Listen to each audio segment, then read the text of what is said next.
Hello and welcome to a video that is frankly none of your business. Look, I get it, you've got a perfectly nice sandwich to enjoy. Maybe you're about to watch a video of a dog riding a tiny skateboard. Why on earth would you subject yourself to a list of the dirtiest countries in the world? Well, because someone has to, and it sure as hell isn't going to be those dogs on skateboards, is it? They've got enough on their tiny, adorable plates. In this episode, we're diving headfirst into the not-so-pleasant reality of pollution and sanitation around the globe. From hazardous air pollution that would make a coal miner say, "Bloody hell, mate, that's a bit much," to open defecation situations that are, frankly, none of my business, we're uncovering the countries struggling the most. This isn't about shaming anyone, though if you happen to be the leader of one of these countries and are watching this from your solid gold toilet, maybe feel a little something. This is about raising awareness about a crisis that affects us all. So buckle up, grab your hazmat suits, and let's get into the nitty-gritty, shall we? Kicking off our list at a respectable number 8 is country name. Now, before we get into it, let's acknowledge that just because they're number 8 doesn't mean they're winning any cleanliness awards anytime soon. This isn't like the Olympics where you get a parade for coming in 8th. Trust me, you do not want to be holding a "we're number 8 in pollution" parade. Nobody's showing up to that. Country name, with its stunning landscapes and rich cultural heritage, seriously, Google it later, they've got some beautiful stuff going on, is facing a bit of a garbage problem. And by a bit, I mean a statistically significant one. Recent reports indicate that mention specific statistic about pollution or sanitation in this country, for example, over X% of the population lacks access to basic sanitation facilities. But it's not just the air, folks, let's talk about the water, shall we? Because remember what your dear old Aunt Trishu always says, don't drink the water if it looks like it's already been through a Brita filter 5 times. And in country name, that's a good rule of thumb. The water pollution levels are, how shall I put this delicately, worse than a frat house toilet after a 3-day bender. Now I know what you're thinking. John, this is awful. Why are you doing this to us? And to that I say, you're welcome. Because somebody has to shine a light on these issues, even if it's through a flickering, slightly broken and frankly quite dusty lamp. Next up at number 7 is country name, a place where the waste management system is about as efficient as a chocolate teapot in a sauna. Now, I'm not saying they're trying to create a chocolate fondue river, but if they were, they'd be well on their way. One of the main culprits here is explain the key factor contributing to the poor waste management, for example, rapid urbanization, lack of infrastructure, or insufficient government funding. It's like trying to fit a whole herd of elephants into a clown car. It's just not designed for that kind of volume. And look, I understand that tackling a problem of this magnitude is like trying to wrestle a greased crocodile while wearing a suit of armor made entirely of crackers. It's messy, complicated, and you're probably not going to come out of it looking your best. But hey, a little bit of effort can go a long way, right? It's like flossing. Nobody really wants to do it, but we all know it needs to be done. Unless, of course, you're okay with your teeth looking like a graveyard for forgotten corn kernels. Coming in at number 6, we have country name, a country whose environmental situation can best be described as, well, that's not ideal, is it? It's like watching a nature documentary where everything's on fire, but David Attenborough is still narrating in that soothing voice of his. Now, I'm not against progress, mind you. I like my iPhones and my high-speed internet just as much as the next person. But there's a difference between progress and progress that leaves a trail of environmental destruction so vast it makes Godzilla look like a gecko with a littering problem. It's a classic case of short-term gain, long-term pain, like eating an entire tub of ice cream in one sitting. Sure, it feels amazing at the time, but then you're left with a stomachache, a sense of shame, and the lingering taste of regret. Look, I'm not saying we need to go back to living in caves and hunting woolly mammoths with sticks, but maybe we can at least try to find a way to progress without turning the planet into a giant dumpster fire. And at the halfway point of our delightful little journey through the world's most polluted places, we arrive at number 5, country name. This is a country where the air and water pollution is so bad, even the pigeons are wearing tiny little face masks. Imagine this. Stepping outside feels like inhaling exhaust fumes directly from a bus. The air quality is that terrible. And the water? Well, it resembles a toxic sludge more than anything you'd want to drink.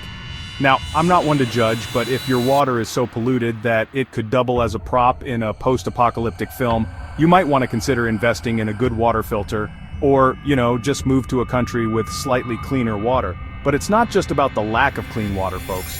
It's about the lack of basic sanitation facilities, which, let's be honest, is something everyone deserves.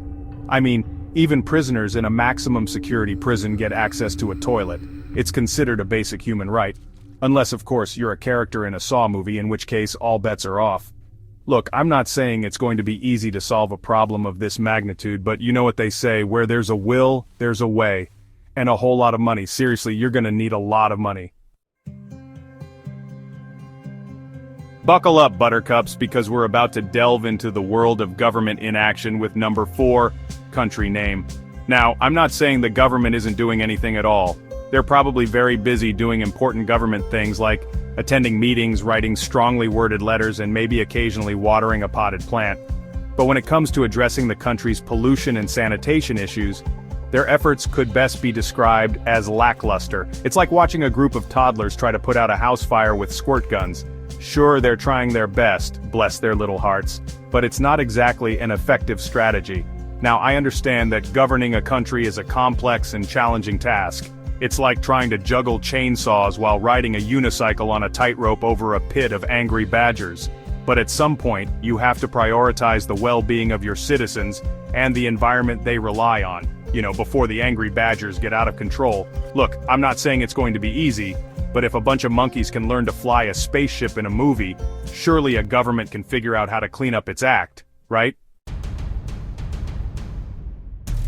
And now for our number 3 spot, we travel to country name, a place where environmental disasters aren't just a possibility, they're practically a national pastime. It's like Mother Nature spun a giant wheel of misfortune, landed on environmental catastrophe and said, well, country name, looks like you're the lucky winner. Now, I'm not saying that all of these disasters are entirely preventable. Sometimes nature just does what it does, like a toddler throwing a tantrum in the middle of a grocery store. But what we can control is how we respond to these events, how we learn from them, and how we work to prevent future disasters. Look, it's easy to feel overwhelmed and helpless in the face of such devastation. It's like trying to fight a forest fire with a garden hose. But even small actions can make a difference. Whether it's donating to relief efforts, raising awareness, or simply educating ourselves about these issues, every little bit helps. And now, for the country that almost clinched the top spot on our list of places you might want to avoid if you're allergic to pollution and despair, we arrive at number 2, country name. It's a classic case of a perfect storm of unfortunate circumstances, like trying to bake a cake with expired ingredients, no oven, and a raccoon loose in your kitchen. It's not going to end well. Now, I know what you're thinking. John, this is just too depressing. Can't we talk about something more uplifting, like puppies or rainbows or that video of the goat wearing a tiny hat? And to that I say, sure, we can talk about those things, right after we finish discussing the importance of addressing global inequality and environmental justice. Look, it's easy to feel overwhelmed and powerless when faced with such deeply entrenched problems. It's like trying to empty the ocean with a teaspoon. But even small acts of compassion, awareness, and advocacy can ripple outwards and create meaningful change. And now, the moment you've all been waiting for, or possibly dreading depending on your tolerance for depressing realities, the country that has earned the dubious honor of topping our list of the dirtiest countries in the world in 2025 is country name. It's like the entire country decided to participate in a who can pollute the most competition, and they're winning by a landslide. Now I know what you're thinking. John, this is just too much. I can't handle any more doom and gloom. Tell me there's hope. Tell me there's something we can do. And you know what? You're right. We can't solve these problems by simply throwing our hands up in despair and surrendering to a future of environmental devastation. Look, it's a long and arduous journey ahead, but remember, even the darkest night is eventually followed by dawn. And even the most polluted country can, with enough effort, dedication, and a whole lot of hand sanitizer, turn things around. Well, there you have it, the 8 dirtiest countries in the world. Now, if you'll excuse me, I'm going to go take a long shower, scrub myself with antibacterial soap, and try to forget this entire video ever happened. But before you do the same, remember, while this list might seem bleak, it's not a reason to despair. It's a call to action.